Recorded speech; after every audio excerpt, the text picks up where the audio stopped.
সকলোৱে প্ৰেম প্ৰেম কৰি হিয়া মিঠৰুৱা কিন্তু নগৰবেৰাত ইয়াৰ সম্পূৰ্ণ ওলোটাটো হৈ গ'ল।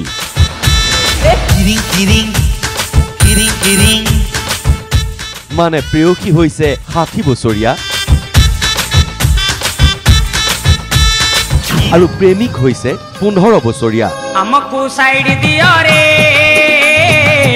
আমি তো কাউড়ি বাল্লা। জীৱনৰ ভাতি বয়সত আইতা প্ৰেমত পৰিল। প্ৰেম প্ৰেম কৰি হিয়া মিঠৰুৱা প্ৰথমে দৰাৰূপী এইজনে ফোন কৰিছিল তেওঁ প্ৰেয়সী বুলি ভবা এইগৰাকীলৈ। এদিন দুদিনকৈ পাৰ হৈ গ'ল বহু উজাগৰি নিশা। ৰাতি ৰাতি কথা পাতি সদায় নুশুন নেদেখাকৈ পৰিলো মই তোমাৰে প্ৰেমত।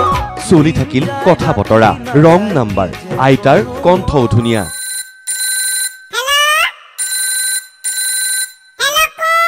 সেয়ে ফচি গ'ল বপুৰা। প্ৰেয়সীক নেদেখাকৈ প্ৰেম কৰাৰ মজা এয়া।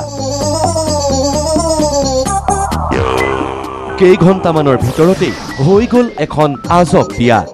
বান্ধি ৰাখি মাৰধৰ কৰি ৬০ বছৰীয়া অনুমান কৰিলোঁ ৬০ বছৰীয়া কন্যাজনৰ লগত জোৰ জবস্তি যিহেতু ১৪-১৫ বছৰ ল'ৰা আপোনালোকে চাইছে তেওঁৰ যি বিয়া পাতি যিহেতু অবৈধভাৱে হৈছে।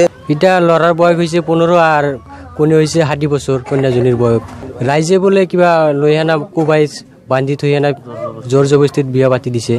এৰা প্ৰেমেতো আৰু বয়সৰ বাধা নামানে। সেয়ে ৬০ বছৰীয়া মহিলাক ফোনতেই ফুল কুমলীয়া ছোৱালী বুলি ভাবি প্ৰেমৰ প্ৰস্তাৱ দি বপুৰা একেবাৰে ঘৰ পালেহি।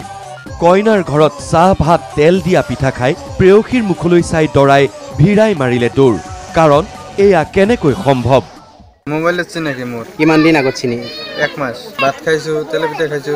ভাত খালা, তেল পিঠা তাৰপিছত কইনা আনিবলগীয়া হ'ল।